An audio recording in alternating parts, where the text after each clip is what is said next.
Welcome back to the Investor's Library, everyone. We like to really dig into different ways to think about investing. And today we're going to be talking high-yield dividend investing. Yeah, high-yield dividend investing, it's all about, building that portfolio that can give you some regular income. It's like building yourself a paycheck, right? Exactly. So, instead of just waiting for that big payday way down the line, you're getting paid as you go. I think a lot of people are looking for that, especially these days, with prices going up and everything. So where would somebody even begin if they wanted to start building a portfolio like this? Well, I think one of the places people look first is REITs. Okay, REITs. Now, for people who are just getting started, can you break that down for us? What exactly is a REIT? So REIT stands for Real Estate Investment Trust. And basically, they're companies that own and operate income-producing real estate. Okay, so instead of buying a whole apartment building yourself, you can buy shares in a REIT and get a piece of that action. Right. And the thing is, REITs are legally required to pay out most of their profits to shareholders as dividends. That's why they're so popular with high-yield investors. You're essentially getting a cut of the rent or the income from those properties. Exactly. And, it can be a good way to diversify your portfolio, too, because real estate tends to move a little differently than the stock market. Oh, that's a good point. Diversification. Yeah. You always hear that word in investing. So it's not just about putting all your eggs in one basket. Right. You want to spread your risk around. So along with REITs, you might consider looking at the energy sector, oil, gas, pipelines, those kinds of things. Energy. That's interesting. But isn't that a little risky these days with the push for renewable energy? Well, there are definitely risks to consider, like with any investment. But energy companies, especially the ones that are well managed, can still offer some pretty attractive dividends. So it's all about doing your research and understanding the long-term prospects of those companies. Exactly. And within energy, you've also got things like MLPs, master limited partnerships. They can be a little more complex, but they can also offer some tax advantages. MLPs, okay. We might need a whole other deep dive just to explain those. But let's move on. What else besides REITs and energy? Well, another area to consider is preferred stocks. Okay, preferred stocks. How are those different from regular stocks? So preferred stocks are kind of a hybrid between stocks and bonds. They pay fixed dividends like bonds, but they also represent ownership in a company like stocks. But the key difference is preferred stockholders get paid their dividends before common stockholders. So it's like having a VIP pass to the dividend party. You get served first. You could say that. And because they pay fixed dividends, they can be a good choice if you're looking for a more predictable income stream. Okay, so we've got REITs, energy, preferred stocks. We're really starting to build a diverse mix here. And that's the great thing about high-yield dividend investing. There are so many different options to choose from. You can really tailor it to your own needs and goals. It's like building your own custom-made income stream. Exactly. One other thing to consider, and it's super important, is diversifying across different asset classes. Okay, so not just different sectors like real estate or energy, but different types of investments altogether. Right. So you might want to think about adding some bonds to the mix. Bonds. Remind me again, what are bonds exactly? Sure. So bonds are basically loans that you make to governments or corporations, and they pay you interest over time. Okay, right. I remember now. Bonds are usually considered a little less risky than stocks, but they also don't tend to grow as fast. True. But here's the thing. Bonds often move in the opposite direction of stocks. So if the stock market goes down, your bonds might actually go up. Exactly. It's like having a built-in cushion for your portfolio. Interesting. So bonds can help smooth out the ride a bit. Exactly. It's all about balancing things out, Risk and reward, short-term and long-term, different types of investments. It's like putting together a puzzle to build a strong portfolio. It's great stuff. We talked about REITs, energy, preferred stocks, even bonds. Yeah. Feels like we're just scratching the surface of this whole high-yield dividend world, though. Oh, we are just getting started. There's so much more to explore. When we talk about high-yield dividend investing, it's not just about finding the stocks with the biggest payouts, right? No, definitely not. There's got to be more to it than that. Yeah, it's really about understanding the whole picture, like how those dividends fit into your overall plan.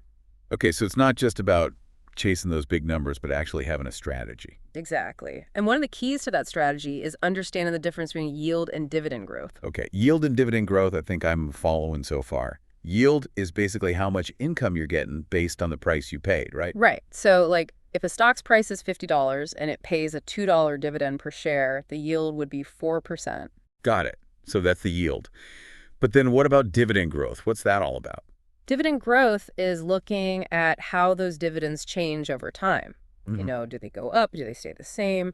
Ideally, you want to see them increasing. Yeah, that makes sense. Yeah. Especially with inflation and all of them. Yeah, you want your income to keep up with rising prices. Exactly. So you're not just looking for the highest yield right now, but for companies that have a history of consistently raising their dividends. Okay, so it's kind of like looking for companies that share the wealth, so to speak. The ones that are committed to rewarding their shareholders over the long haul. That's a good way to put it. Now, when you're analyzing potential investments, there's a term you'll probably come across called payout ratio. Payout ratio. Okay, I've heard that term before, but I'm a little fuzzy on the details. What exactly does the payout ratio tell us? So the payout ratio is basically the percentage of a company's earnings that it pays out in dividends. So if a company earns $10 per share and it pays a $4 dividend, its payout ratio would be 40%. You got it. And this ratio can give you a clue about whether those dividends are sustainable or not. A lower payout ratio generally means the company has more room to increase its dividends in the future. Okay, that makes sense. So even if their earnings don't go through the roof, they could still afford to give shareholders a bigger piece of the pie. Right. And speaking of looking at a company's financials, you also got to consider their debt levels. Debt. Yeah, that's always a factor. Companies with a lot of debt might have less flexibility to increase dividends or even maintain their current payout, especially if interest rates go up. Exactly. It's like checking someone's credit score before you lend them money. You want to make sure they can handle their obligations. Makes sense. So we've got dividend growth, payout ratios, and debt levels. What else should we keep in mind when we're looking for high-yield investments? Another important thing is to really understand the company's business model and its competitive landscape. Yeah. What makes them unique? Do they have a strong position in their industry? So it's not just about the numbers. It's about the story behind the company and whether they have a sustainable advantage. Exactly. You want to invest in companies that have a track record of success, a clear vision for the future, and the ability to adapt to change. Okay, so it's like finding those companies that are built to last. The ones that can weather the storms and come out even stronger. That's a great analogy.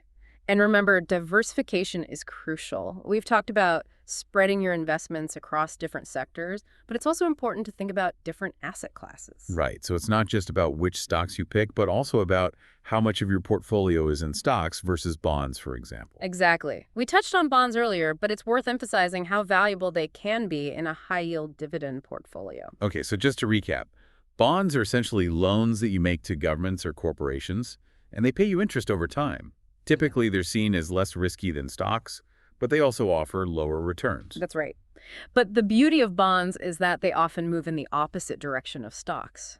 Yeah, we talked about that earlier. So if the stock market takes a nosedive, your bonds might actually cushion the blow by going up in value. Exactly. It's all about managing that risk and creating a portfolio that can handle those market swings. So it sounds like bonds can add a layer of stability and predictability to a portfolio that might otherwise be heavily weighted towards those riskier, higher reward investments. Exactly. And remember, diversification isn't just about the number of different investments you have. It's about strategically spreading your money across different types of assets that react differently to different market conditions. So it's kind of like building a well-rounded team. Each player brings their own strengths and skills to the game. Love that analogy. Now, one other aspect of diversification that we often overlook is the time horizon of our investments. Time horizon. You mean how long we plan to hold our investment? Exactly. And this is where things get really interesting, especially for high-yield dividend investors. Okay, I'm intrigued. Tell me more about this time horizon thing. Well, one of the beauties of focusing on dividends is that it really encourages a long-term perspective. Makes sense. If you're relying on those dividends for income, you're probably not going to be jumping in and out of positions every other day. Right. You're more likely to hold those investments for years or even decades, allowing those dividends to compound and potentially grow over time. So it's kind of like planting a tree. You need to give it time to take root, grow, and eventually bear fruit. I like that analogy. Yeah. And that long-term perspective can be incredibly powerful, both financially and emotionally. Emotionally, how so? Well, when you're focused on the long game, you're less likely to get caught up in the day-to-day ups and downs of the market. You're not constantly checking your portfolio, stressing over every little dip or spike. This is more about staying focused on the big picture and not getting sidetracked by all the noise. Exactly. It's about having the discipline to stick to your plan even when things get a little bumpy. This has been a really eye-opening conversation. We've talked about so much dividend growth payout ratios, debt levels, competitive analysis, and, of course, the importance of diversification across sectors, asset classes, and even time horizons. It's all about understanding how all these different pieces fit together to build a high-yield dividend portfolio that really aligns with your goals and your risk tolerance. Well said. All right, so we've covered a ton of ground on this deep dive into high-yield dividend investing, REITs, energy-preferred stocks, bonds, international diversification, really digging into those company financials and understanding our own risk tolerance. It's like we've laid out all the tools you need to build this kind of portfolio, right? Exactly. So now let's talk about actually putting those tools to work. Where do we even begin with this? Well, I always say the first step is to figure out what you want to achieve with your investments. What are your financial goals? Right. It's like planning a road trip. You got to know where you're headed before you can figure out how to get there. Exactly. So are you looking to supplement your income, save for retirement, maybe fund a big purchase down the line? Once you have that clear destination in mind, then you can start thinking about your time horizon. Okay, time horizon. How long are we talking here? Short-term gains, or are we playing the long game? Well, high-yield dividend investment, it really lends itself to that longer-term perspective, right? Yeah, we talked about that before. Building that stream of income over time. It's not about getting rich quick. Exactly. So once you've got your goals and your time horizon figured out, then you can start thinking about asset allocation. Asset allocation. Right. That's where we decide what percentage of our portfolio goes into different types of investments, like stocks, bonds, real estate, that kind of thing. Exactly. And there's no magic formula here. It all depends on your individual circumstances, your risk tolerance, your goals. So someone younger with a longer time horizon might be okay with a bigger chunk of their portfolio in stocks, even though they could be a bit more volatile. Right. But someone closer to retirement who needs a more stable income stream might lean more towards bonds. Got it. So it's all about finding that balance that works for you. But once you have a general idea of how you want to split things up, then comes the tough part. Actually choosing specific investments. There are just so many options out there. You're telling me. And that's where research and due diligence come in. Due diligence. It sounds kind of intense. Well, it's about really taking a close look at those companies, checking out their financials, understanding how their business works, looking at their management team and how they stack up against the competition. So it's like being a detective for your own portfolio. I like that. And there are resources that can help you with this too, websites, research platforms, investment newsletters. It's like having a whole team of experts in your corner. Exactly. And hey, don't forget about talking to a financial advisor. They can give you personalized advice based on your situation. Right, a pro to help you navigate the whole thing. Yeah. Okay, so we're doing our research. We're being diligent. What else do we need to keep in mind? Any pitfalls to watch out for? Oh, definitely. One big one is chasing yield. Getting tempted by those really high dividends without looking at the bigger picture. Right. It's like being drawn to that shiny object without realizing it might be fool's gold. Exactly. A high yield doesn't always mean a good investment. You got to make sure those dividends are sustainable and that the company is in good shape. Back to doing our homework, right? And what about our emotions? Do they play a role in all of this? Oh, for sure. You got to be careful about emotional investing. It's easy to get caught up in the excitement when things are going up. You start thinking you're invincible.